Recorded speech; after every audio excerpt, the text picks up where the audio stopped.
قصہ حضرت یوسف علیہ السلام۔ اللہ تعالیٰ نے حضرت یعقوب علیہ السلام کو حسن و جمال کے پیکر، صبر و ثبات کے مجسمے اور عفو و درگزر کے عظیم علمبردار بیٹے حضرت یوسف علیہ السلام عطا فرمائے اور انہیں منصب نبوت سے سرفراز کیا۔ سورہ یوسف کی ابتدا میں حضرت یوسف علیہ السلام کے ایک خواب کا تذکرہ ہے جس کی تعبیر بہت عظیم اور شاندار ثابت ہوتی ہے۔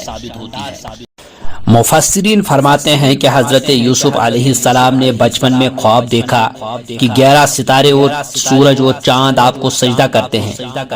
11 ستاروں سے مراد آپ کے 11 بھائی تھے اور سورج اور چاند سے مراد آپ کے والدین۔ حضرت یوسف علیہ السلام نے یہ خواب دیکھ کر خوف محسوس کیا، اس لیے نیند سے بیدار ہو کر اپنے والد محترم کو یہ خواب سنایا۔ آپ کے والد حضرت یعقوب علیہ السلام سمجھ گئے کہ آپ کو دنیا اور آخرت میں بلند مقام و مرتبہ حاصل ہونے والا ہے، جس کی وجہ سے آپ کے بھائی اور والدین بھی آپ کے سامنے جھک جائیں گے۔ والد نے آپ کو حکم دیا کہ اپنے بھائیوں کو خواب نہ سنائیں تاکہ وہ لوگ حسد نہ کریں اور مکر و فریب کے ذریعے سے آپ کو نقصان پہنچانے کی کوشش نہ کریں۔ اس لیے کسی بزرگ نے فرمایا ہے، اپنی ضروریات پوری کرنے میں اخفا سے مدد لو، کیونکہ ہر نعمت والے سے حسد کیا جاتا ہے۔ حضرت یعقوب علیہ السلام کو اپنے چھوٹے بیٹے یوسف سے بے حد محبت تھی۔ بھائیوں کو یہی محبت برداشت نہ ہوئی تو وہ حسد کی آگ میں جلنے لگے اور یوسف علیہ السلام کے خلاف سازشیں کرنے لگے۔ وہ سمجھتے تھے کہ ان کے والد ان سب کی نسبت حضرت یوسف علیہ السلام اور ان کے سگے بھائی بنیامین سے زیادہ محبت رکھتے ہیں، حالانکہ بزعم خویش اس بات کا زیادہ حق رکھتے ہیں کہ ان سے محبت کی جائے، کیونکہ وہ ایک بڑی جماعت ہیں۔ اس لیے انہوں نے کہا، ہمارے والد واضح غلطی پر ہیں کہ ہم سب کی نسبت ان دونوں کو محبت کے معاملے میں ترجیح دیتے ہیں۔ پھر انہوں نے آپس میں مشورہ کیا کہ حضرت یوسف علیہ السلام کو قتل کر دیں یا کسی ایسی دور دراز جگہ پہنچا دیں جہاں سے واپس نہ آ سکے، تاکہ والد کی محبت انہی کے لیے ہو کر رہ جائے اور انہیں زیادہ محبت اور توجہ حاصل ہو۔ ان کا ارادہ یہ تھا کہ بعد میں توبہ کر لیں گے۔ جب انہوں نے فیصلہ کر لیا اور اس پر اتفاق کر لیا تو ان میں سے ایک نے کہا، یوسف کو قتل نہ کرو، اسے کسی گہرے کنویں میں ڈال دو کہ کوئی راہگیر نکال کر دوسرے ملک میں لے جائے، یعنی کوئی آنے جانے والا مسافر اسے لے جائے گا، یعنی اگر تمہیں ضرور وہ کام کرنا ہے جو کہہ رہے ہو تو جو کچھ میں کہہ رہا ہوں وہ کرو، کیونکہ یہ کام اسے قتل کرنے یا کہیں دور چھوڑ کر آنے سے زیادہ آسان ہے۔ اس رائے پر اتفاق ہو گیا تو انہوں نے اپنی اس تدبیر کو عملی جامہ پہنانے کی کوشش کر دی۔ کہنے لگے، ابا جان، کیا سبب ہے کہ آپ یوسف کے بارے میں ہمارا اعتبار نہیں کرتے؟ حالانکہ ہم اس کے خیر خواہ ہیں، کل اسے ہمارے ساتھ بھیج دیجئے کہ خوب پھل کھائے اور کھیلے کودے، ہم اس کے نگہبان ہیں۔ انہوں نے کہا کہ یہ امر مجھے غمناک کیے دیتا ہے کہ تم اسے لے جاؤ، یعنی وہ مجھ سے جدا ہو جائے، اور مجھے یہ بھی خوف ہے کہ تم کھیل کود میں اس سے غافل ہو جاؤ اور اسے بھیڑیا کھا جائے۔ وہ کہنے لگے، اگر ہماری موجودگی میں، جبکہ ہم ایک طاقتور جماعت ہیں، اسے بھیڑیا کھا گیا تب تو ہم بڑے نقصان میں پڑ گئے۔ انہوں نے اپنے والد سے مطالبہ کیا ان کے ساتھ ان کے بھائی یوسف کو بھی بھیج دیں، اور ظاہر کیا کہ وہ تو صرف یہ چاہتے ہیں کہ یوسف بھی ان کے ساتھ جا کر کھیل کود آئیں اور تفریح کر لیں، اور جو بات ان کے دل میں تھی وہ تو صرف اللہ ہی جانتا تھا۔ ان کے والد نے فرمایا، بیٹو، مجھے تو اس سے جدائی گھڑی پر برداشت نہیں ہوتی، اس کے علاوہ مجھے یہ بھی ڈر ہے کہ تم اپنے کھیل کود میں مشغول ہو کر اس سے غافل ہو جاؤ گے تو کوئی بھیڑیا آ کر اسے کھا جائے گا۔ وہ تو اتنا چھوٹا ہے کہ تمہارے غافل ہونے کی صورت میں اپنا بچاؤ بھی نہیں کر سکے گا۔ وہ کہنے لگے، اگر ہماری موجودگی میں، جبکہ ہم ایک طاقتور جماعت ہیں، اسے بھیڑیا کھا گیا تو پھر ہم بڑے نقصان میں پڑ گئے، یعنی اگر بھیڑیا اس پر حملہ کر کے ہمارے درمیان سے اٹھا کر اسے لے گیا، ہم ایک جماعت ہو کر بھی اس سے اس طرح غافل ہو گئے تو خدا نخواستہ یہ حادثہ ہو گیا تو ہم کسی کام کے نہ ہوئے، تب تو ہم مرے برابر ہوئے۔ وہ لوگ اپنے والد گرامی سے اصرار کرتے رہے حتیٰ کہ انہوں نے یوسف کو ساتھ لے جانے کی اجازت دے دی۔ جو ہی وہ لوگ آپ کی نظروں سے اوجھل ہوئے، انہوں نے یوسف کو گالی گلوچ اور زبان و عمل سے ایذر آسانی شروع کر دی۔ انہوں نے پختہ فیصلہ کر لیا کہ آپ کو کنویں کی گہرائی میں اس کے درمیان پڑے ہوئے اس بڑے پتھر پر پھینک دیں گے جسے راؤنا کہتے ہیں۔ جب کنویں میں پانی کم ہو جاتا تو ایک آدمی کنویں میں اتر کر اس پتھر پر کھڑا ہو جاتا اور ڈول میں خود پانی بھرتا، باہر کھڑا ہوا دوسرا آدمی رسی کے ذریعے اس ڈول کو کھینچ لیتا۔ جب انہوں نے آپ کو کنویں میں پھینک دیا تو اللہ تعالیٰ نے آپ کی طرف وحی نازل فرمائی کہ آپ جس مصیبت میں گرفتار ہو گئے ہیں اس سے آپ کو ضرور نجات ملے گی۔ آپ اس وقت بھائیوں کو ان کے کرتوت یاد دلائیں گے جب آپ کو عزت و اقتدار حاصل ہوگا اور یہ لوگ آپ کے محتاج بھی ہوں گے اور آپ سے خوف زدہ بھی، اور انہیں معلوم نہیں ہوگا۔ جب وہ آپ کو کنویں میں ڈال کر چل دیے تو آپ کی قمیص لے کر اسے خون آلود کر لیا، اور عشاء کے وقت جب والد کے پاس لوٹے تو اپنے بھائی کی مظلومہ ہلاکت پر رو رہے تھے۔ اسی لیے ایک بزرگ نے فرمایا ہے، ظلم کی شکایت کرنے والے کے نالہ و شیون سے دھوکہ نہ کھاؤ، بعض اوقات ظالم بھی رو کر دکھا دیتے ہیں۔ جیسے یوسف کے بھائی رات کو اپنے والد کے پاس روتے ہوئے آئے تھے، وہ کہنے لگے ابا جان ہم تو دوڑنے اور ایک دوسرے سے آگے نکلنے میں مصروف ہو گئے اور یوسف کو اپنے سامان کے پاس چھوڑ گئے، یعنی اپنے سامان کے پاس چھوڑ کر خود دوڑتے ہوئے دور نکل گئے تو ہماری غیر موجودگی میں اسے بھیڑیا کھا گیا، اور ساتھ ہی کہنے لگے ہمیں معلوم ہے کہ آپ ہماری بات کا یقین نہیں کریں گے خواہ ہم سچ ہی کہتے ہوں، یعنی ہم آپ کی نظر میں قابل اعتبار بھی ہوتے تب بھی آپ ہماری بات کا یقین نہ کرتے کہ اسے بھیڑیا کھا گیا ہے۔ اب جب کہ ہم لوگ آپ کی نظر میں مشکوک ہیں تو آپ ہم پر کیسے یقین کریں گے؟ آپ نے یہ خطرہ ظاہر کیا کہ اسے بھیڑیا کھا جائے گا، اور ہم نے آپ کو ضمانت دی تھی کہ ایسا نہیں ہوگا کیونکہ ہم بہت زیادہ افراد اس کے ارد گرد موجود ہوں گے۔ آپ نے تب بھی ہم پر اعتبار نہیں کیا تھا، لہذا موجودہ صورتحال میں ہمیں سچا نہ سمجھنے میں آپ واقعی معذور ہیں۔ اور وہ اپنے جھوٹ پر پردہ ڈالنے کے لیے یوسف علیہ السلام کے کرتے پر لہو بھی لگا لائے۔ یہ جھوٹ موٹ کا خون تھا کیونکہ انہوں نے ایک میمنہ لے کر ذبح کیا تھا اور اس کا خون یوسف علیہ السلام کی قمیض پر لگا کر یہ باور کرانا چاہا کہ یوسف کو بھیڑیے نے کھایا ہے۔ مفسرین فرماتے ہیں کہ انہیں قمیض کو پھاڑنے کا خیال نہ آیا، ان پر شک کی علامات واضح تھی، اس لیے والد کے سامنے ان کی بات نہ بن سکی۔ آپ جانتے ہیں کہ وہ یوسف سے عداوت رکھتے ہیں اور اس بات پر ان سے حسد کرتے ہیں کہ والد کے دل میں ان کی محبت زیادہ ہے، کیونکہ ان پر بچپن ہی سے شان اور عظمت کے آثار نظر آ رہے تھے، اس لیے اللہ تعالیٰ نے ان کو شرف نبوت سے نوازنا چاہا تھا۔ جب وہ بہلا پھسلا کر انہیں لے گئے تو فوراً ٹھکانے لگانے کی کوشش کی تاکہ انہیں والد کی نظروں سے ہمیشہ کے لیے دور کر دے، پھر جھوٹ موٹ کے غم کا اظہار کرنے کے لیے روتے ہوئے آئے، اور یہ ان کی متفقہ سازش تھی۔ اس لیے حضرت یعقوب علیہ السلام نے فرمایا حقیقت حال یوں نہیں ہے بلکہ تم اپنے دل سے یہ بات بنا لائے ہو، اچھا صبر کر وہی خوب ہے، اور جو تم بیان کرتے ہو اس کے بارے میں اللہ ہی سے مدد مطلوب ہے۔ یوسف علیہ السلام کے بھائی اپنے زعم باطل میں ان کو مار کر گھر لوٹ آئے۔ اللہ تعالیٰ نے یوسف علیہ السلام کو بذریعہ وحی تسلی دی اور علم و حکمت عطا کرنے کا وعدہ فرمایا۔ جب یوسف علیہ السلام کو کنویں میں ڈال دیا گیا تو آپ بیٹھے اللہ کی مدد اور رحمت کا انتظار فرما رہے تھے کہ اچانک ایک قافلہ آ گیا۔ جب انہوں نے کنویں سے پانی لانے کے لیے ایک آدمی بھیجا، جب اس نے کنویں میں ڈول لٹکایا تو یوسف اس سے لٹک گئے، اس طرح باہر نکل آئے۔ اللہ تعالیٰ کو معلوم تھا کہ آپ کے بھائیوں نے کیا سازش کی ہے، اور وہ بات بھی معلوم تھی جو قافلے والوں نے یہ کہہ کر چھپائی تھی کہ یوسف ان کے سامان تجارت میں شامل ہے۔ اس کے باوجود اللہ تعالیٰ نے صورتحال کو تبدیل نہ کیا، کیونکہ اس میں اللہ کی ایک عظیم حکمت پوشیدہ تھی جس کا فیصلہ تقدیر الہی نے بہت پہلے کر دیا تھا۔ یہ لڑکا جو مصر میں ایک قیدی غلام کی طرح داخل ہو رہا تھا، اس کے ذریعے سے اہل مصر پر رحمت نازل ہونے والی تھی، اس کے ہاتھ میں ان کے تمام معاملات اور حکومت کی بھاگ دوڑ آنے والی تھی، اور اس کے ذریعے سے ان لوگوں کی دنیا اور آخرت کے بے حد و حساب فوائد و برکات حاصل ہونے والے تھے۔ جب یوسف علیہ السلام کے بھائیوں نے محسوس کیا کہ قافلے والے آپ کو لے گئے ہیں تو وہ ان سے جا ملے اور بولے یہ ہمارا غلام ہے جو ہمارے پاس بھاگ گیا تھا۔ قافلے والوں نے ان سے آپ کو معمولی قیمت کے عوض خرید لیا، اور پھر مصر میں جس شخص نے اسے خریدا اس نے اپنی اپنی بیوی سے کہا کہ اس کو عزت و اکرام سے رکھو، بعید نہیں کہ یہ ہمیں فائدہ دے یا ہم اسے اپنا بیٹا بنا لیں۔ اس کا مفہوم یہ ہے کہ آپ پر اللہ کے لطف و رحمت کا اظہار اور آپ پر اس کا احسان تھا۔ اللہ تعالیٰ آپ کو بلند منصب کا اہل بنا کر دنیا و آخرت کی بلائی سے سرفراز کرنا چاہتا تھا، اور مصر میں آپ کو خریدنے والا عزیز مصر یعنی شاہی مصر کا وزیر تھا، جو ملک کے خزانوں کا معاملات کا ذمہ دار تھا۔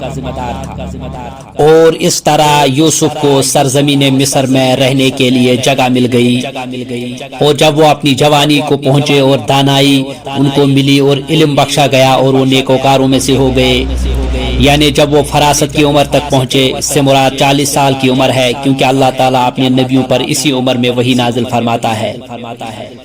یوسف علیہ السلام جوانی کی دہلیز پر پہنچے تو آپ کا حسن و جمال اور مردانہ وجاہت اپنے عروج پر تھی۔ عزیز مصر کی بیوی آپ کے حسن پر فریفتہ ہو گئی اور آپ کو ورگلانے کی سعی حاصل کرنے لگی۔ پھر عزیز مصر کی بیوی نے یوسف علیہ السلام سے وہ نازیبا مطالبہ کیا جو آپ کے مقام و مرتبہ کے لائق نہیں تھا۔ وہ مال و جمال میں بے حد مثال تھی، شاہانہ جاہو جلال اور بھرپور شباب حاصل تھا۔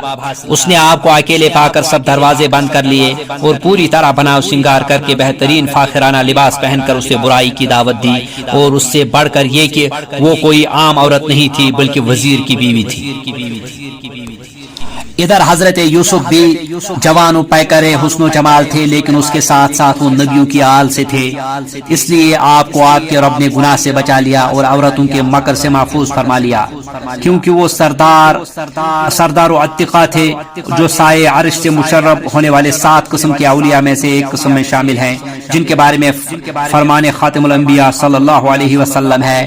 7 قسم کے آدمیوں کو اللہ تعالیٰ اس دن اپنے سائے میں جگہ دے گا جس دن اس کے سائے کے کوئی سایہ نہیں ہوگا۔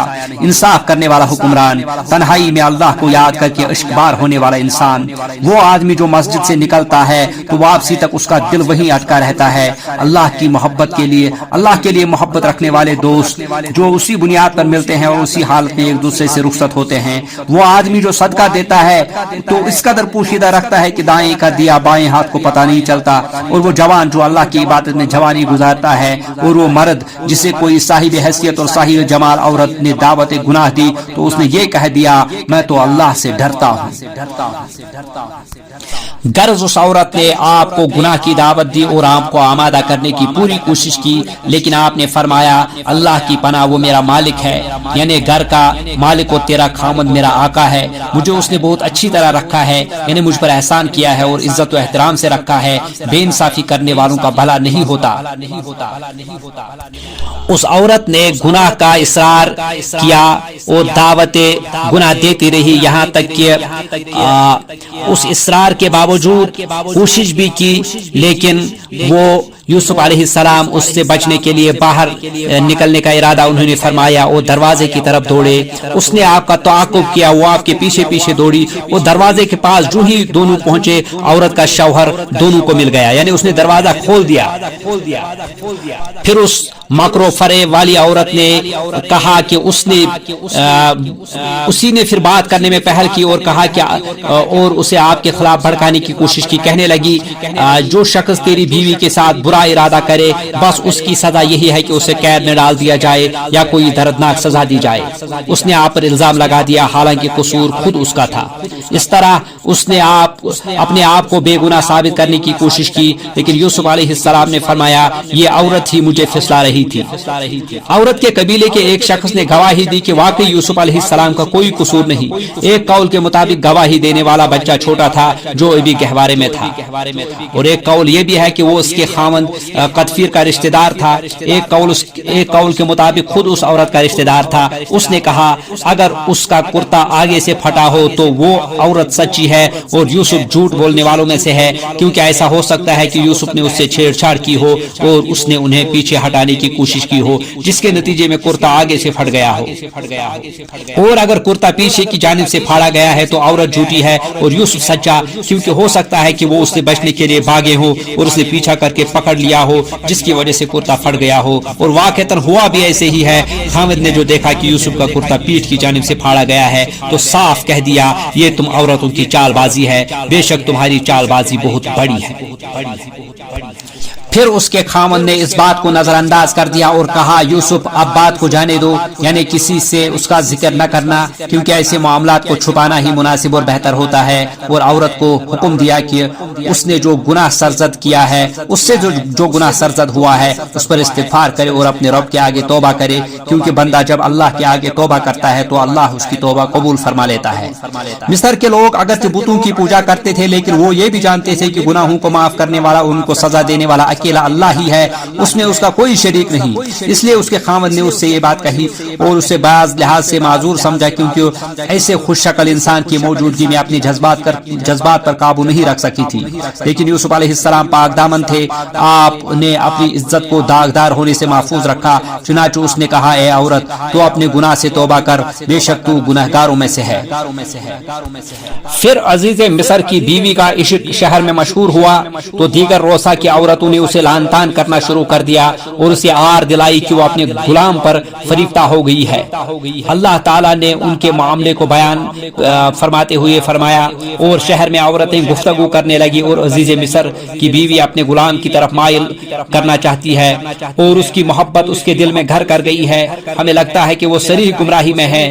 جب اس عزیز مصر کی بیوی نے ان عورتوں کی گفتگو جو حقیقت میں دیدار یوسف کے لیے ایک چال تھی سنی تو ان کے پاس دعوت کا پیغام بھیجا اور ان کے لیے ایک محفل مرتب کی اور پھل تراشنے کے لیے ہر ایک کو ایک ایک چھری دی اور یوسف علیہ السلام سے کہا کہ ان کے سامنے سے باہر آؤ۔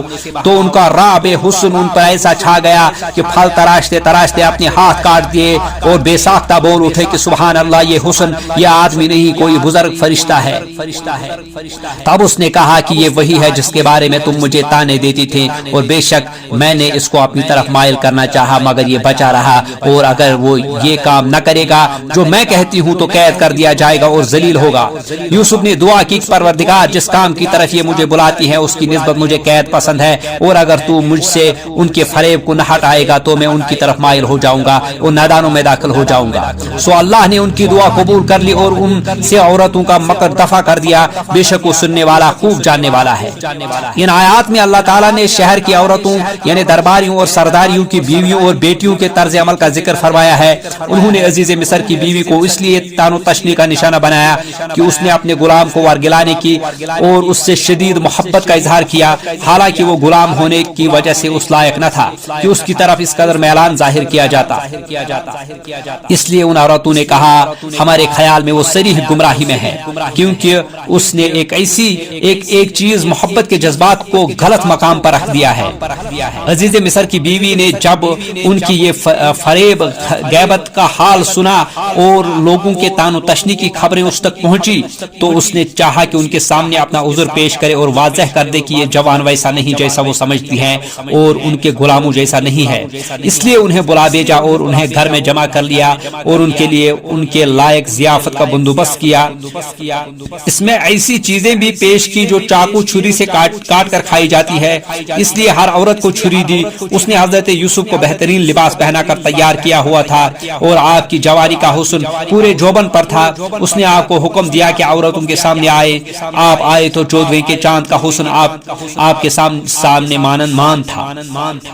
ان عورتوں نے جب آپ کو دیکھا تو بہت بڑا جانا، یعنی آپ کی عظمت و جلال سے مرعوب ہو گئی۔ وہ سوچ نہیں سکتی تھی کہ انسانوں میں ایسا حسین بھی ہو سکتا ہے۔ وہ آپ کے حسن و جلال سے اس قدر محبوب ہو گئی کہ انہیں اپنے آپ کا ہوش نہ رہا۔ انہوں نے ان چھریوں سے اپنے ہاتھ کاٹ لیے اور انہیں زخموں کا احساس ہی نہ ہوا، اور ان کی زبان سے نکل گیا حاشا للہ ما ھذا بشرا ان ھذا الا ملک کریم۔ حاشا اللہ، اللہ کی پناہ، یہ انسان نہیں ہے، یہ تو کوئی یقیناً کوئی بہت ہی بزرگ فرشتہ ہے۔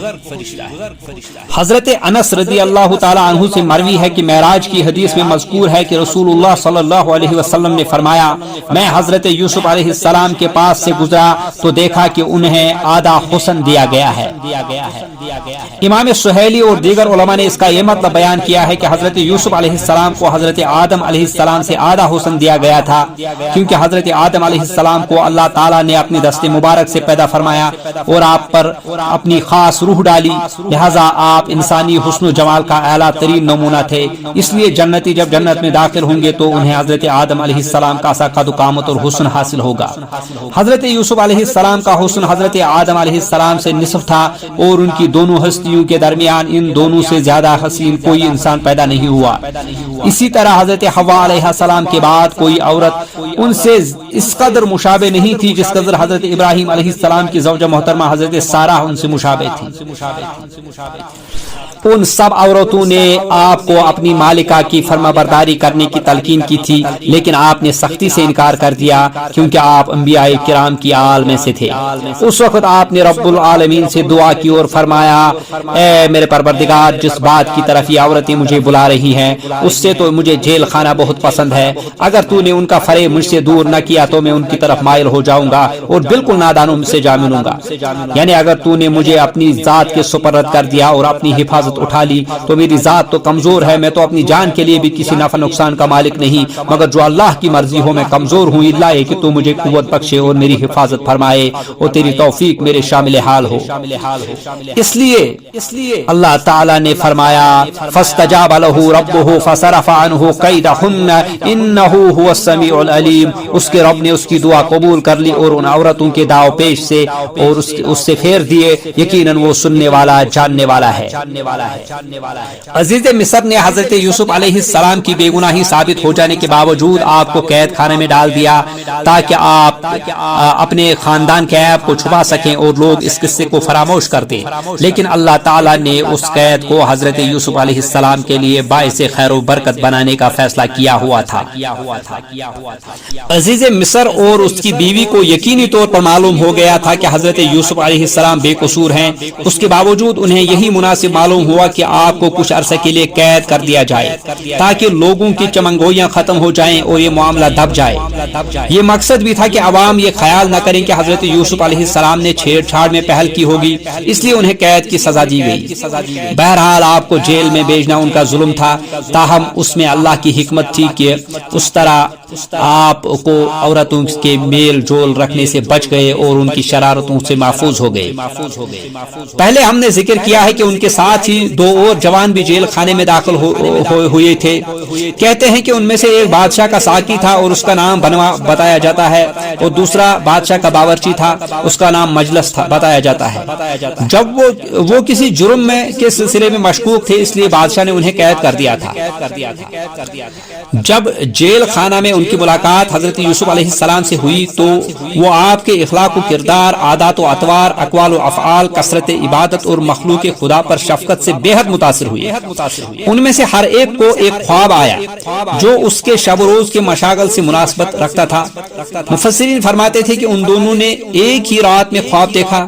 ساقی نے خواب میں دیکھا کہ انگور کی بیل کی 3 شاخیں ہیں، ان میں پتے اگائے ہیں اور انگوروں کے گچھے لگ کر پک گئے ہیں۔ اس نے انہیں لے کر بادشاہ کے پیالے میں نچوڑا اور اسے مشروب پلا دیا۔ روٹیاں پکانے والے باورچی نے دیکھا کہ اس کے سر پر روٹیوں کی 3 ٹوکریاں ہیں اور پرندے سب سے اوپر کی ٹوکری سے کھا رہے ہیں۔ دونوں نے حضرت یوسف علیہ السلام کو اپنا اپنا خواب سنایا اور تعبیر کی درخواست کی۔ دونوں نے کہا، انا ناراک من المحسنین، ہمیں تو آپ خوبیوں والے شخص دکھائی دیتے ہیں۔ آپ نے انہیں بتایا کہ وہ خوابوں کی تعبیر کے علم سے بخوبی واقف ہے اور کہا، تمہیں جو کھانا دیا جاتا ہے اس کے تمہارے پاس پہنچنے سے پہلے ہی میں تمہیں اس کی تعبیر بتلا دوں گا۔ اس کی تشریح اس طرح بھی کی گئی ہے کہ تمہیں جو خواب نظر آئے ہیں میں اس کی تعبیر کے واقعہ ہونے سے پہلے تعبیر بتا دوں گا، پھر جیسے میں نے بتایا ہوگا اسی طرح واقعہ ہوگا۔ اور یہ مطلب بھی بیان کیا جاتا ہے کہ تمہارے پاس کھانا آنے سے پہلے میں بتا سکتا ہوں کہ وہ کھانا کیسا ہوگا، میٹھا ہوگا یا کھٹا۔ آپ نے فرمایا، یہ سب کچھ مجھے اللہ نے سکھایا ہے کیونکہ میں اس پر ایمان رکھتا ہوں، اس کی توحید پر کاربند ہوں اور اپنے معزز اجداد ابراہیم، خلیل الرحمن، اسحاق اور یعقوب کے مذہب و ملت کا متبع ہوں۔ ہمیں ہرگز یہ سزاوار نہیں کہ ہم اللہ کے ساتھ کسی کو بھی شریک کریں، یہ ہم پر اللہ کا خاص فضل ہے کہ اس نے ہمیں اس کی ہدایت بخشی اور تمام لوگوں پر بھی کہ اس نے ہمیں حکم دیا کہ ہم انہیں ان کی طرف بلائیں اور ان کی اس طرف رہنمائی کریں۔ یہ عقیدہ توحید ان کی فطرت میں پیوست ہے اور ان کی جبلت میں شامل ہے، لیکن اکثر لوگ ناشکری کرتے ہیں۔ پھر آپ نے انہیں توحید کی دعوت دی اور غیر اللہ کی عبادت کی مذمت فرمائی، معبودان باطلہ کی تحقیر اور ضعف کو واضح فرما دیا۔ یا صاحب السجن ارباب متفرقون خیر ام اللہ الواحد القہار، اے میرے قید خانے کے ساتھیوں، کیا کئی ایک متفرق پروردگار بہتر ہیں یا ایک اللہ زبردست طاقتور؟ اس کے سوا تم جن کی پوجا پاٹ کر رہے ہو وہ صرف نام ہی نام ہے جو تم نے اور تمہارے باپ دادا نے خود گڑھ لیے ہیں۔ اللہ تعالیٰ نے ان کی کوئی دلیل نازل نہیں فرمائی، فرما روائی صرف اللہ کی ہے۔ پھر جب آپ نے تبلیغ کا فرض ادا فرما دیا اور ان کی رہنمائی آپ نے فرما دی تو فرمایا، اے میرے قید خانہ کے رفیقو، تم دونوں میں سے ایک تو اپنے بادشاہ کو شراب پلانے پر مقرر ہو جائے گا، لیکن دوسرا سلیب دیا جائے گا اور پرندے اس کا سر نوچ کر کھائیں گے۔ پھر یوسف علیہ السلام نے اس شخص سے کہا جو ان کے خیال میں نجات پانے والا تھا، یعنی ساقی، اس سے کہا اپنے بادشاہ سے میرا ذکر بھی کر دینا، یعنی بادشاہ کو میرا معاملہ بتانا اور میرا بغیر جرم کے قید ہونا ذکر کرنا۔ اس سے ثابت ہوتا ہے کہ اسباب کو اختیار کر کے کوشش کرنا جائز ہے اور یہ اللہ رب العالمین پر توکل کے منافی نہیں ہے۔ پھر اسے شیطان نے اپنے بادشاہ سے ذکر کرنا اس کا بلا دیا، یعنی شیطان نے چھوٹ جانے والے قیدی کو بلا دیا کہ حضرت یوسف علیہ السلام نے اسے جو تاکید کی تھی اس کا ذکر بادشاہ سے کرتا۔ حضرت مجاہد اور محمد بن اسحاق رحمہم اللہ اور دوسرے علماء فرماتے ہیں اور یہی درست ہے کہ اور یوسف علیہ السلام نے کئی سال اور قید خانے میں ہی کاٹے، یعنی یہاں جن حضرات نے اس کا یہ مطلب دیا کہ شیطان نے حضرت یوسف علیہ السلام کو اپنے رب کی یاد بلا دی، ان کا موقف درست نہیں ہے۔ حضرت یوسف علیہ السلام کا قیدی ساتھی رہا ہونے پر بادشاہ کے سامنے آپ کا تذکرہ کرنا بھول گیا۔ پھر جب بادشاہ کو خواب آیا اور عام درباری اس کی تعبیر سے عاجز آ گئے تو اسے حضرت یوسف علیہ السلام یاد آئے کہ اے آپ خوابوں کی تعبیر بہترین جانتے ہیں، لہٰذا وہ بادشاہ کی اجازت سے آپ کے پاس تعبیر پوچھنے کے لیے حاضر ہوا۔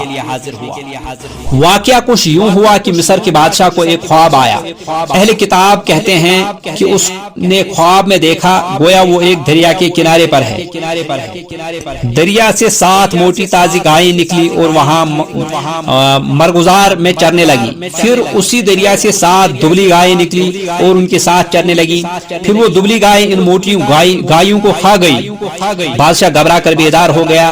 جب دوبارہ سویا تو اس نے دیکھا کہ گندم کے ایک پودے میں 7 سرسبز بالیاں ہیں۔ اچانک 7 پتلی پتلی خشک بالیوں نے انہیں کھا لیا۔ پھر وہ گھبرا کر بیدار ہو گیا۔ جب اس نے اپنے درباریوں اور دوسرے افراد کو یہ خواب سنایا تو کوئی اس کی تعبیر نہ بتا سکا، بلکہ انہوں نے کہا یہ تو پریشان خواب ہے، اس قسم کے خواب کی کوئی تعبیر نہیں ہوتی۔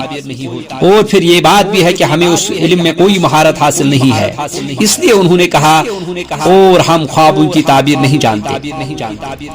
اس وقت قید سے نجات پانے والے ساقی کو یوسف کی بات یاد آئی جو انہوں نے فرمایا تھا کہ بادشاہ کے پاس ان کا ذکر کرنا، لیکن اسے اب تک یہ بات بھولی رہی تھی۔ یہ اللہ کی تقدیر تھی جس میں اللہ کی خاص حکمت پوشیدہ تھی۔ اس نے جب بادشاہ کو خواب سنا، اس کا بادشاہ کا خواب سنا اور لوگوں کو اس کی تعبیر سے عاجز دیکھا تو اسے حضرت یوسف علیہ السلام کی بات چیت اور نصیحت یاد آ گئی۔ اس نے کہا مجھے بادشاہ سے کہا کہ مجھے یوسف علیہ السلام کے پاس جانے کی اجازت دے دی جائے۔ چنانچہ ان کو اجازت دے دی گئی اور وہ آپ کی خدمت میں حاضر ہوئے اور کہا یوسف، اے بہت بڑے سچے یوسف، آپ ہمیں اس خواب کی تعبیر بتلائیے کہ 7 موٹی تازی گائیں ہیں جنہیں 7 دبلی پتلی گائیں کھا رہی ہے اور 7 بالکل سبز خوشے ہیں اور 7 ہی دوسرے بالکل خشک ہیں، تاکہ میں واپس جا کر ان لوگوں سے کہوں تاکہ وہ سب جان لے۔ حضرت یوسف علیہ السلام نے کوئی شرط لگائے بغیر اور جلد رہائی کا مطالبہ کیے بغیر بلایا اور بلا تاخیر انہیں اپنے علم سے مستفید فرما دیا اور بادشاہ کے خواب کی تعبیر بیان کر دی کہ پہلے 7 سال شادابی ہوگی، پھر 7 سال قحط پڑے گا اور اس کے بعد جو سال آئے گا اس میں لوگوں پر خوب بارش برسائی جائے گی جس سے زرخیزی اور خوشحالی آئے گی اور اس میں خوب رس نچوڑیں گے، یعنی انگوروں کا رس، زیتون اور تلوں وغیرہ کا تیل جیسے پہلے حاصل کیا کرتے تھے پھر حاصل کرنے لگیں گے۔ آپ نے انہیں تعبیر بھی بتائی اور اچھی تدبیر بھی سجائی اور دونوں حالتوں یعنی زرخیزی اور قحط کے ایام کے بارے میں ان کی رہنمائی فرمائی کہ ابتدائی سالوں میں یعنی زرخیزی کے دور میں غلہ خوشو میں رکھیں، یعنی کھانے کی ضرورت کے مطابق دانے نکالیں، اور قحط سالی کے دوران میں بیج کم بوئیں، کیونکہ زیادہ امکان یہی ہے کہ کھیت سے بیج کے برابر بھی پیداوار نہ ہوگی۔ اس سے آپ کے علم اور فہم دونوں کا کمال کا پتہ چلتا ہے۔ خواب کی تعبیر معلوم ہونے پر بادشاہ بڑا خوش ہوا اور حضرت یوسف علیہ السلام کو حاضر کرنے کا حکم دیا تاکہ انہیں اپنے خاص وزراء میں شامل کرے، مگر حضرت یوسف نے اپنی مکمل بے گناہی کا اظہار کروائے بغیر جیل سے باہر آنے سے انکار کر دیا۔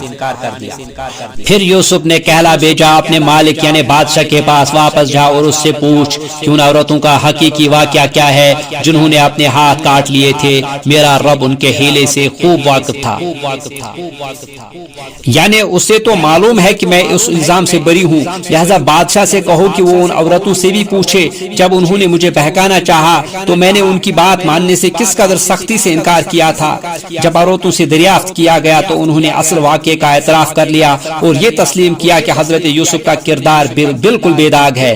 انہوں نے کہا معاذ اللہ، ہم نے یوسف میں کوئی برائی نہیں پائی۔ اس وقت عزیز کی بیوی زلیخا بھی بول اٹھی کہ اب تو سچی بات نتھر آئی ہے، یعنی حق واضح ہو گیا ہے اور حق ہی کی پیروی ہونی چاہیے۔ اس نے کہا میں نے ہی اسے اس کے جی سے ورگلایا تھا اور وہ یقیناً سچوں میں سے ہے، یعنی اس کی یہ بات بالکل سچ ہے کہ وہ بے گناہ ہے۔ اس نے مجھے گناہ کی دعوت نہیں دی بلکہ اسے جھوٹ اور بہتان کی بنیاد پر ظلم و عدوان سے قید کیا گیا تھا۔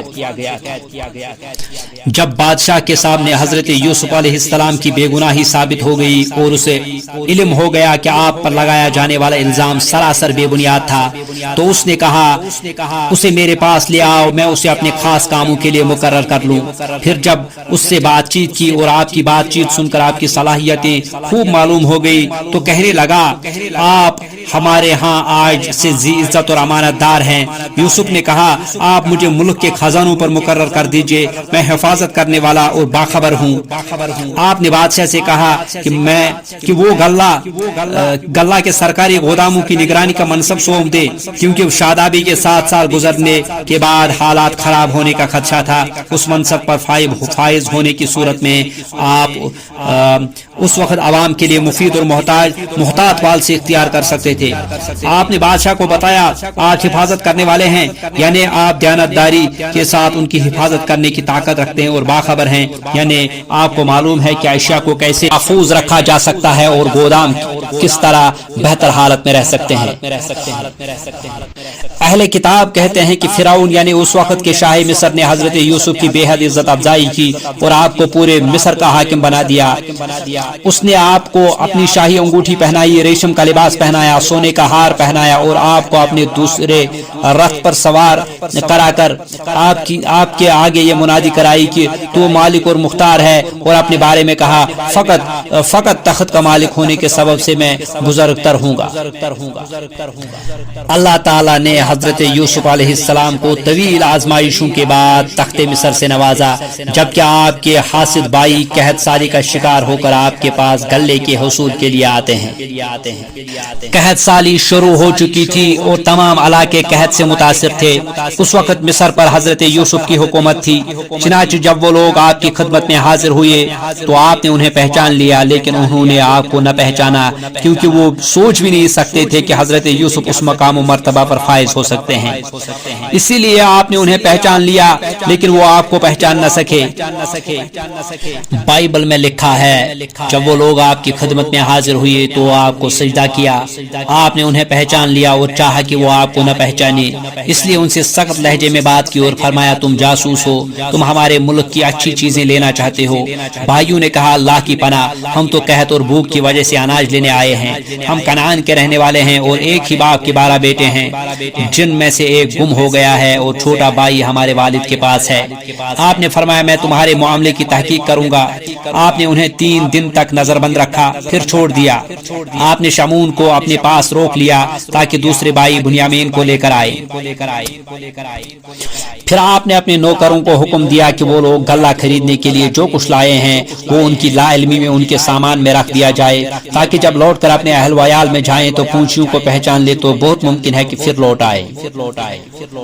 بھائیوں نے حسب وعدہ بنیامین کو ساتھ لے جانے کی درخواست کی تو حضرت یعقوب نے سختی سے رد کر دیا۔ پھر بیٹوں کی منت و سماجت اور پختہ وعدوں کے بعد ساتھ بھیج دیا۔ اس طرح بنیامین اپنے سگے بھائی حضرت یوسف علیہ السلام کے پاس پہنچ جاتے ہیں۔ حضرت یعقوب علیہ السلام اپنے بیٹے بنیامین کو اپنے پاس رکھنے کی شدید خواہش رکھتے تھے، کیونکہ اس نے انہیں یوسف کی خوشبو محسوس کی تھی۔ انہیں یہ اطمینان تھا کہ یوسف کی غیر موجودگی میں ان کا بھائی موجود ہے، اس لیے انہوں نے فرمایا میں تو اسے ہرگز تمہارے ساتھ نہ بھیجوں گا جب تک کہ تم اللہ کو بیچ میں رکھ کر مجھے قول و قرار نہ دو کہ تم اسے میرے پاس واپس لے آؤ گی، سوائے ایک صورت کے کہ تم سب مغلوب ہو جاؤ، یعنی ایسی صورتحال پیدا ہو جائے کہ بنیامین کو بحفاظت واپس لانا تمہارے بس سے باہر ہو جائے، تب تم بے قصور ہوگے۔ جب انہوں نے پکا قول و قرار دے دیا تو انہوں نے کہا ہم جو کچھ کہتے ہیں اللہ اس پر نگہبان ہے۔ حضرت یعقوب علیہ السلام نے بہت پختہ عہد و پیمان لینے اور اپنے بیٹے کے بارے میں زیادہ سے زیادہ احتیاط کا مظاہرہ فرمایا، لیکن تقدیر کے آگے تدبیر نہیں چلتی۔ اگر آپ کو اور آپ کے کنبے کو خوراک کی شدید احتیاج نہ ہوتی تو آپ اپنے پیارے بیٹے کو کبھی نظروں سے اوجھل نہ کرتے، لیکن تقدیر کے اپنے طریقے ہوتے ہیں اور اللہ تعالیٰ جو چاہتا ہے فیصلے فرما دیتا ہے، وہی کامل حکمت والا مکمل علم والا ہے۔ پھر آپ نے انہیں حکم دیا کہ شہر کے دروازے میں سے داخل نہ ہوں بلکہ الگ الگ دروازوں سے داخل ہوں۔ بعض حضرات کا قول ہے کہ آپ نے انہیں حکم اس لیے دیا تھا کہ انہیں نظر نہ لگ جائے کیونکہ وہ سب خوب شکل اور خوش شکل تھے۔ بعض حضرات فرماتے ہیں کہ مقصد یہ تھا الگ الگ داخل ہونے سے شاید کسی کو یوسف کا سراغ مل جائے۔ پہلا قول زیادہ صحیح معلوم ہوتا ہے۔ بائبل میں لکھا ہے کہ حضرت یعقوب علیہ السلام نے ان کے ہاتھ عزیز مصر کے لیے تحفہ کے طور پر پستہ، بادام، صنوبر کے بیج، شہد اور مر وغیرہ بھیجا۔ بھائیوں نے پہلے درہم بھی لے لیے اور کچھ اشیاء اور غلہ خریدنے کے لیے ساتھ لے لی۔ حضرت یوسف علیہ السلام بلا وجہ اپنے بھائی کو اپنے پاس رکھ نہیں سکتے تھے، لہذا انہوں نے بھائی کو روکنے کی ایک تدبیر کی۔ جب وہ لوگ اپنے بھائی بنیامین کو لے کر اس کے سگے بھائی حضرت یوسف کے پاس پہنچے تو آپ نے اسے اپنے قریب جگہ دی اور پوشیدہ طور پر اسے بتایا کہ آپ اس کے بھائی ہیں، اور اسے حکم دیا کہ ابھی یہ بات بھائیوں کو نہ بتائیں۔ علاوہ ازیں ان کی بدسلوکی پر اسے تسلی دی۔ پھر آپ نے ایک تدبیر کی کہ بنیامین کو دوسرے بھائیوں سے الگ کر کے اپنے پاس رکھ لیں۔ چنانچہ آپ نے اپنے نوکروں کو حکم دیا کہ آپ کا پیالہ ان کے علم ہوئے بغیر اس کے بورے میں رکھ دیں۔ آپ اسی پیالے میں سے پانی پیتے تھے اور اسی سے ماپ کر لوگوں کو غلہ دیتے تھے۔ جب وہ روانہ ہوئے تو ان کے پیچھے چند افراد بھیجے، انہیں جا کر کہا کہ تم لوگ بادشاہ کا پیمانہ چرا رہے ہو، اگر تم واپس کر دو گے تو ایک اونٹ غلہ مزید دیا جائے گا۔ اعلان کرنے والے نے اس وعدے کے پورا ہونے کی ذمہ داری قبول کی۔ انہوں نے اس الزام کی صحت سے انکار کیا اور الزام لگانے والوں پر ناراضگی کا اظہار کیا، اور انہوں نے فرمایا اللہ کی قسم تم کو خوب علم ہے کہ ہم ملک میں فساد پھیلانے کے لیے نہیں آئے اور نہ ہم چور ہیں، یعنی تمہیں معلوم ہے کہ ہم یہاں ہمارا عزت و احترام کے ساتھ استقبال کیا گیا تھا اور ہم کسی برے ارادے سے نہیں آئے تھے۔ تب الزام لگانے والوں نے کہا اچھا چور کی سزا کیا ہے اگر تم جھوٹے ہو؟ انہوں نے کہا اس کی سزا یہی ہے کہ جس کے سامان میں پایا جائے وہی اس کا بدلہ دے۔ ہم تو ایسے ظالموں کو یہی سزا دیتے ہیں۔ ان کی شریعت میں یہ حکم تھا کہ چور کو اس کے حوالے کر دیا جائے جس کی چوری ہوئی ہو، اسی لیے انہوں نے یہ بات کہی تھی۔ پھر جب تلاشی لی گئی اور بھائیوں نے دیکھا کہ پیمانہ بنیامین کے سامان سے نکلا ہے تو انہوں نے کہا اگر اس نے چوری کی تو کوئی تعجب کی بات نہیں، اس کا بھائی بھی پہلے چوری کر چکا ہے، یعنی انہوں نے حضرت یوسف علیہ السلام کو چور کہا۔ بعض مفسرین نے فرمایا کہ جس چوری کی طرف وہ اشارہ کر رہے تھے وہ یہ تھی کہ حضرت یوسف علیہ السلام نے بچپن میں اپنے نانا کا بت چرا کر توڑ دیا تھا۔ بعض کہتے ہیں کہ آپ کی پھوپھی کو آپ سے بے حد محبت تھی، انہوں نے حضرت اسحاق علیہ السلام کا ایک کمر بند ان کے کپڑوں میں چھپا دیا تھا، پھر تلاش کیا گیا تو ان کے پاس سے نکلا، انہیں تو معلوم ہی نہ تھا کہ یہ کیوں کیا جا رہا ہے۔ پھوپھی محبت کی وجہ سے یہ چاہتی تھی کہ آپ اس کے پاس رہیں، اس لیے تدبیر کی۔ بعض حضرات کا کہنا ہے کہ آپ گھر کا کھانا چرا کر غریبوں کو کھلا دیا کرتے تھے۔ اس کے علاوہ بھی کئی اقوال ہیں، واللہ عالم اس کی کیا حقیقت ہے اللہ بہتر جانتے ہیں۔ اس کے بعد اس لیے بھائیوں نے کہا کہ اگر اس نے چوری کی ہے کہ اس کے بھائی یہ تو اس کا بھائی بھی پہلے چوری کر چکا ہے۔ یوسف علیہ السلام نے اس بات کو اپنے دل میں رکھ لیا، ان کے سامنے ظاہر نہ کیا۔ جو بات ظاہر نہ کی گئی تھی وہ آپ کے اگلے الفاظ ہیں، تم بڑے بدقماش ہو اور جو تم بیان کرتے ہو اللہ ہی خوب جانتا ہے۔ پھر ان کو ملک کے قانون کے حساب سے اپنے بھائی کو وہیں چھوڑ دینا تھا۔ انہوں نے کوشش کی کہ بنیامین کو اپنے ساتھ لے کر جائیں، کیونکہ انہوں نے باپ سے وعدہ کیا تھا کہ وہ آپ کو بحفاظت لے آئیں گے، لیکن جب وہ لوگ بنیامین کو حضرت یوسف سے چھڑانے میں ناکام ہو گئے تو تنہائی میں بیٹھ کر مشورہ کرنے لگے۔ سب سے بڑے بھائی روبیل نے کہا، کیا تمہیں معلوم نہیں کہ تمہارے والد نے تم سے اللہ کی قسم لے کر پختہ اقرار کر لیا تھا، یعنی یہ وعدہ لیا تھا کہ واپسی میں بنیامین کو ضرور ساتھ لاؤ گے۔ اب تم عہد شکنی کے مرتکب ہو چکے ہو، اور جس طرح تم نے پہلے یوسف کے بارے میں کوتاہی کا ارتکاب کیا تھا، اب اس کے بارے میں کوتاہی کے مرتکب ہوئے ہو۔ پس میں تو اس سرزمین سے نہ جاؤں گا بلکہ یہی ٹھہرا رہوں گا حتیٰ کہ والد صاحب خود مجھے واپس آنے کی اجازت دے دے، یا اللہ تعالیٰ میرے معاملے کا فیصلہ فرما دے کہ میں کس طرح اپنے بھائی کو والد کے پاس لے جا سکوں، وہی بہترین فیصلہ کرنے والا ہے۔ تم سب والد صاحب کی خدمت میں واپس جاؤ اور کہو کہ ابا جی آپ کے صاحبزادے نے چوری کی، یعنی انہیں وہ بات بتاؤ جو ظاہری طور پر تمہارے مشاہدے میں آئی ہے، اور کہو آپ اس شہر کے لوگوں سے دریافت فرما لیں جہاں ہم تھے، اور اس قافلے سے بھی پوچھ لیں جس کے ساتھ ہم آئے ہیں، یعنی ہم نے آپ کے بھائی سے چوری کی غلطی سرزد ہونے کی جو خبر سنائی ہے وہ مصر میں مشہور ہو چکی ہے۔ وہ ان کے قافلے والوں کو بھی معلوم ہے جو اس وقت وہاں موجود تھے، اور یقیناً ہم بالکل سچے ہیں۔ جب بیٹے حضرت یعقوب علیہ السلام کے پاس پہنچے اور بنیامین کی داستان سنائی تو حضرت یعقوب علیہ السلام کے پرانے زخم بھی تازہ ہو گئے، اور مسلسل رونے کی وجہ سے آپ کی بینائی جاتی رہی، لیکن آپ نے صبر کا دامن تھامے رکھا اور اپنے رب سے امید پر قائم رہے۔ پھر حضرت یعقوب علیہ السلام نے فرمایا، قریب ہے کہ اللہ تعالیٰ ان سب کو میرے پاس پہنچا دے، یعنی یوسف، بنیامین اور روبیل کو میرے پاس واپس لے آئے۔ وہی علم و حکمت والا ہے، یعنی پیارے بیٹوں کی جدائی میں میرا جو حال ہے اللہ اسے خوب جانتا ہے، اور اللہ جو کچھ کرتا ہے، جو فیصلے فرماتا ہے وہ حکمت پر مبنی ہوتے ہیں۔ پھر انہوں نے اپنے بیٹوں سے منہ پھیر لیا اور کہا، ہائے یوسف، نئے غم کی وجہ سے پرانا غم بھی تازہ ہو گیا، اور رنج و الم کے جو جذبات دل میں موجود تھے ان کی شدت پیدا ہو گئی۔ ان کی آنکھیں رنج و غم کے باعث سفید ہو چکی تھی، یعنی بہت زیادہ رونے کی وجہ سے ایسا ہوا، اور وہ غم کو دبائے ہوئے تھے، یعنی غم کی شدت، اور حضرت یوسف علیہ السلام سے ملنے کی شدید خواہش کی وجہ سے ان کا دل غم سے لبریز ہو گیا تھا۔ جب آپ کے بیٹوں نے آپ کو جدائی کے رنج و الم میں اس طرح گھلتا ہوں پیچا دیکھا تو آپ پر ترس کھاتے ہوئے کہا، واللہ آپ ہمیں یوسف کی یاد ہی میں لگے رہتے ہیں، آپ تو ہمیشہ یوسف کی یاد ہی میں لگے رہتے ہیں، یہاں تک کہ آپ گل جائیں گے، ختم ہو جائیں گے۔ لیکن انہوں نے فرما دیا، آپ نے ان سے کہا یوسف اور بنیامین کی تلاش کی ترکیب ان کو دلاتے ہوئے ان سے فرمایا، ان کی تلاش کرو میرے پیارے بچوں، تم جاؤ اور یوسف اور اس کے بھائی کو پوری طرح تلاش کرو، اور اللہ کی رحمت سے نا امید نہ ہونا، یقیناً اللہ کی رحمت سے نا امید وہی ہوتے ہیں جو کافر ہوتے ہیں۔ حضرت یوسف علیہ السلام کے بھائی ایک بار پھر قحط سالی سے تنگ آ کر آپ کے پاس غلے کے حصول کے لیے حاضر ہوتے ہیں۔ اس بار حضرت یوسف علیہ السلام ان کو حقیقت سے آشنا کراتے ہیں، وہ تمام اہل و عیال کو مصر لانے کا مطالبہ کرتے ہیں۔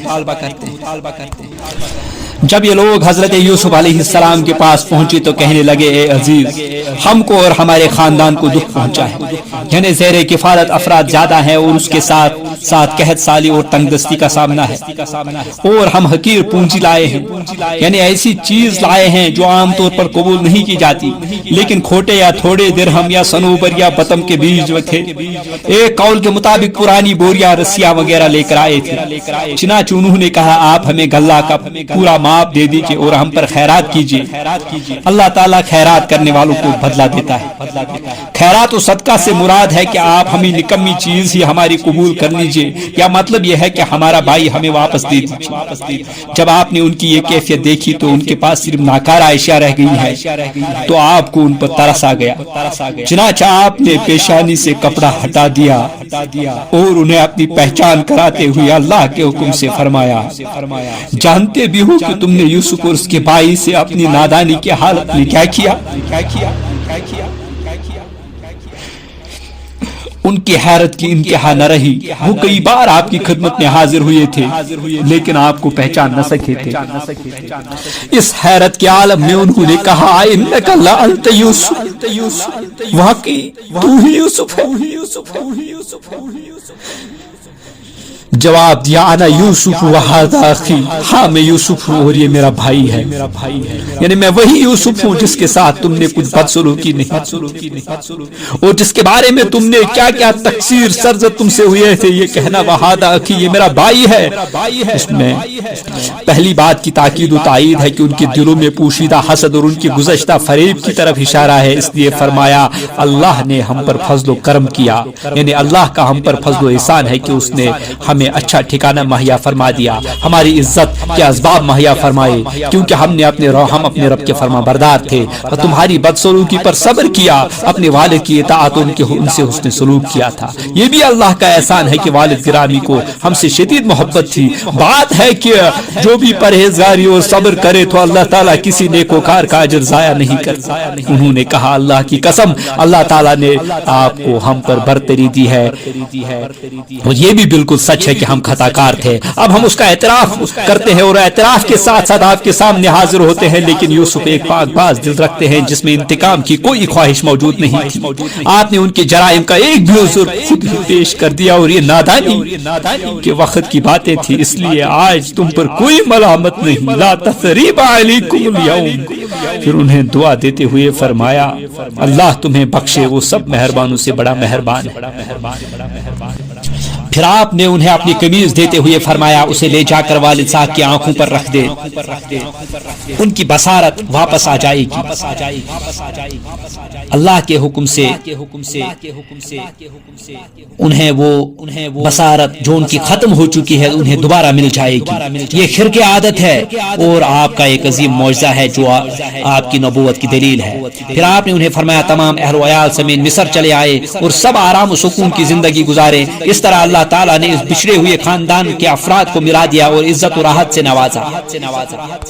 اور جب یہ قافلہ مصر سے روانہ ہوا تو ان کے والد کہنے لگے اگر مجھ کو یہ نہ کہو کہ میں بوڑھا بہک گیا ہوں تو مجھے تو یوسف کی خوشبو آ رہی ہے۔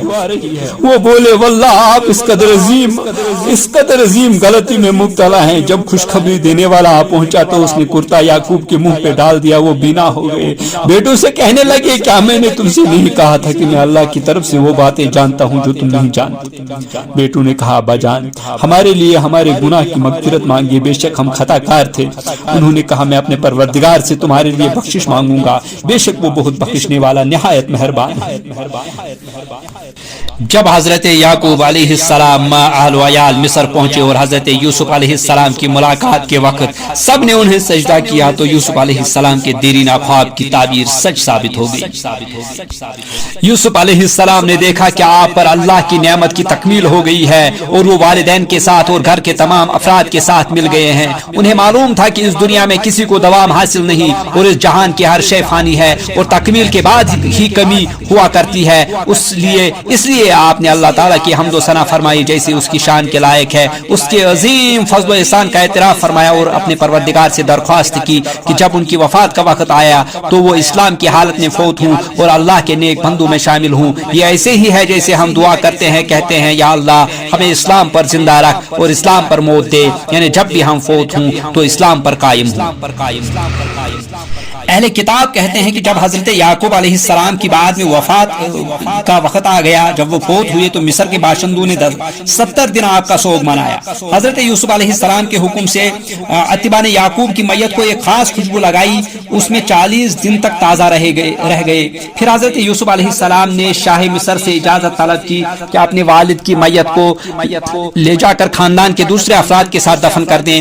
اس نے اجازت دے دی۔ آپ کے ساتھ مصر کے سردار اور بزرگ بھی روانہ ہوئے۔ انہوں نے ہبرون پہنچ کر آپ کو اسی غار میں دفن کیا جو حضرت ابراہیم علیہ السلام نے افرون من صخر حیثی سے خریدا تھا۔ پھر واپس آ گئے۔ یوسف علیہ السلام کے بھائیوں نے یوسف علیہ السلام سے والد کی وفات پر تعزیت کی اور غم کا اظہار کیا۔